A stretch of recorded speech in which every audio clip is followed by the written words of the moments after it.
오늘 저에게 주시는 살아계신 하나님의 말씀은 룻기 제2장 1절에서 13절입니다. 이 말씀을 한 목소리로 함께 읽겠습니다. 나오미의 남편 엘리멜렉의 친족으로 유력한 자가 있으니 그의 이름은 보아스더라.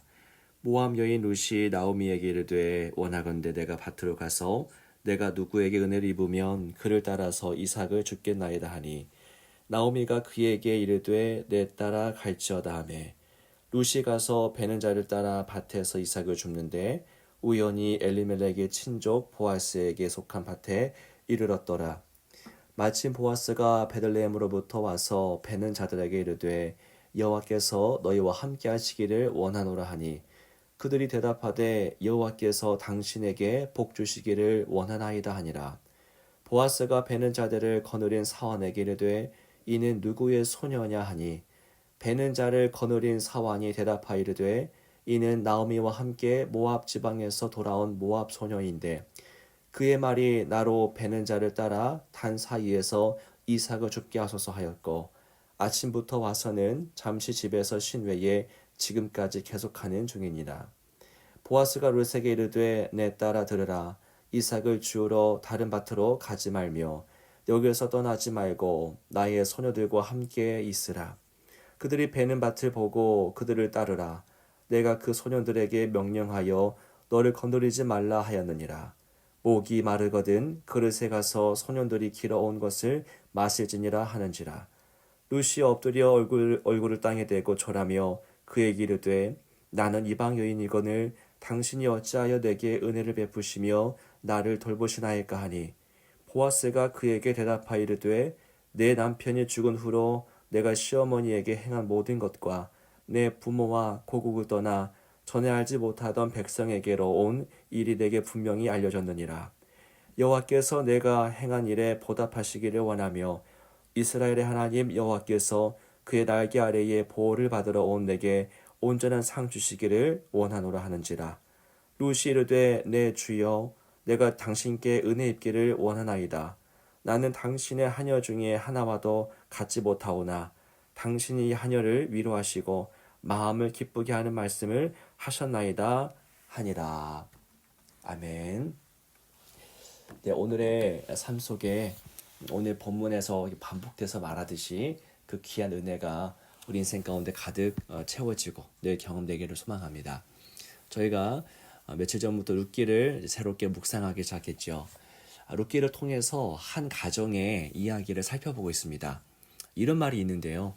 가장 개인적인 것이 가장 세계적인 것이다 라는 말입니다. 본문은 단지 한 가정의 이야기를 들려주지만 이 가정에 일어난 일들을 통해서 우리 모두에게 은혜가 되고 우리는 각자의 삶을 새롭게 인식할 수 있는 계기가 됩니다. 이스라엘이 왕정 시대에 들어서기 전, 즉 사사 시대였습니다. 그 시대에 한 가정이 있었죠. 남편과 아내 그리고 두 아들로 구성된 이 가정은 유다 베들레헴의 흉년이 들어서 모압으로 건너갔습니다.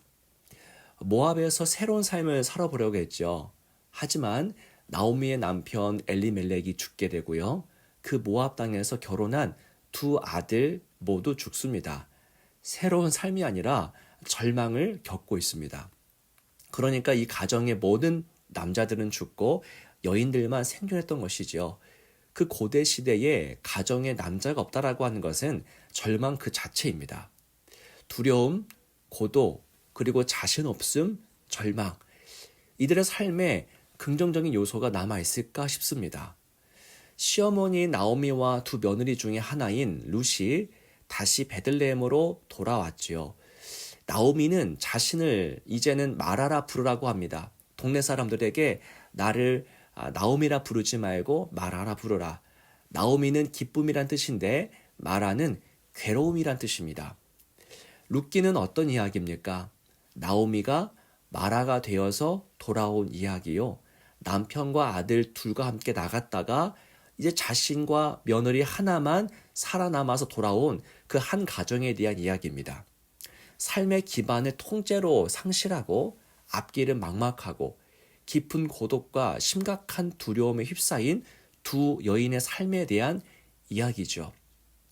두 여인 나오미와 룻이 이 베들레헴에서 삶을 시작합니다. 내일이 보장되지 않은 삶이죠. 아무 기반도 없고 어떤 재산도 없는 인생입니다. 이들이 생존한다면 그것이 곧 기적일 것입니다. 이때 며느리 룻이 시어머니에게 이야기합니다. 오늘 말씀 2절을 한번 보시기 바랍니다.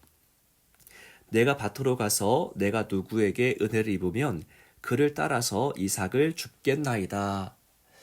네, 은혜라고 하는 말이 나오죠. 여기뿐만이 아니라 오늘 본문에 자꾸만 등장하는 단어가 은혜입니다. 그렇습니다. 이 두 여인은 은혜가 없이는 살 수 없는 자들입니다. 살아갈 유일한 방법이 있다면 그거는 은혜에 잇대어 살아가는 것이죠. 하늘의 만나, 일용할 양식이 없다면 이 두 여인은 살아갈 수 없는 존재, 오늘이라도 죽을 수밖에 없는 삶입니다. 여러분, 은혜를 은혜로 인식하는 삶, 그런 삶이 무엇인지 이 룻기가 보여주고 있습니다. 룻의 삶에는 은혜가 은혜였습니다. 하지만 오늘 우리는 은혜를 받으면서도 그것이 은혜인 것을 망각하면서 살아갑니다. 하루 3번의 식사를 하는 것, 은혜 아닙니까? 은혜죠. 가족과 함께 일상을 살아가는 것, 이것도 엄청난 기적입니다. 은혜입니다. 할 일이 있고 섬길 일이 있다라는 것, 이것이 바로 하나님이 주신 은혜인데 우린 이것이 은혜인 것을 망각합니다. 은혜를 알지 못하는 이유가 무엇이겠습니까? 우리가 너무나 분주하고 너무나 부요하기 때문입니다. 부요하다니요? 라고 반문할 수도 있겠습니다. 하지만 성경을 보십시오. 마태복음 5장 3절에 심령이 가난한 자, 복이 있다라고 하시죠. 왜 복이 있습니까? 천국이 그들의 것이기 때문입니다. 심령이 가난할 때, 마음이 겸손해질 때, 그때 보이는 것이 천국이고 그때 경험되는 것이 은혜입니다. 심령이 가난해지고 마음이 겸손해질 때에 그때 천국이 보입니다.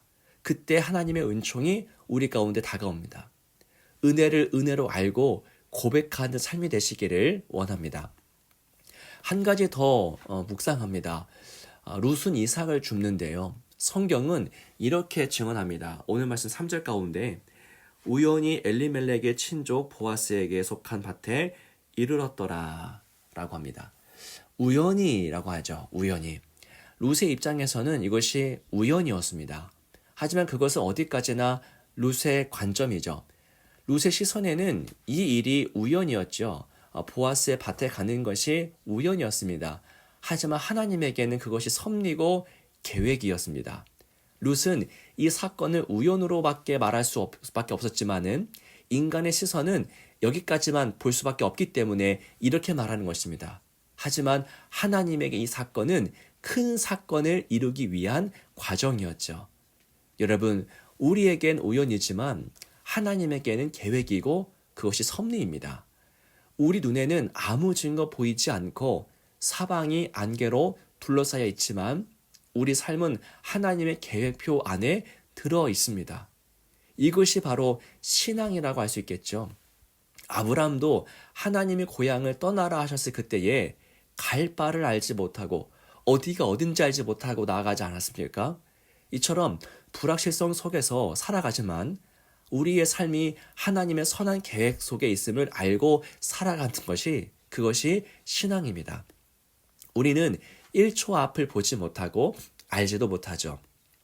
그래서 늘 불안하고 초조할 수 있습니다. 우리 눈에는 우연의 연속일 뿐인 인생으로 인해서 두려워하다가 지치곤 합니다. 하지만 신앙으로 살아갈 때에 우리는 하나님의 관점으로 우리의 삶을 바라보고 인생을 살아갈 수 있을 것입니다. 그래서 두려움이나 불안이 아니라 용기와 담대함으로 나아갈 수 있겠죠. 하나님은 우리의 삶을 이끌어 가십니다. 그 믿음, 소망을 가지고 하나님만 사랑하면서 오늘 하루를 승리할 수 있기를 주님의 이름으로 축복합니다. 기도하겠습니다. 살아계신 주 하나님 아버지 감사합니다. 오늘의 말씀을 통해서 은혜를 은혜로 인식하는 삶, 그리고 우리의 눈에는 우연이지만 그 모든 것이 하나님의 계획이고 섭리인 것을 우리가 확인하였습니다. 그 믿음 가지고 그 소망 가지고 그리고 사랑 가지고 살아가는 우리의 삶이 되게 해주시고 우리의 삶에 수많은 어려움이 있지만 그 모든 어려움과 두려움과 절망을 모든 것을 하나님께 내어 맡기고 우리는 믿음으로 담대히 나아갈 수 있도록 인도하여 주옵소서. 감사드리며 주 예수 그리스도의 이름으로 간절히 기도하옵나이다. 아멘.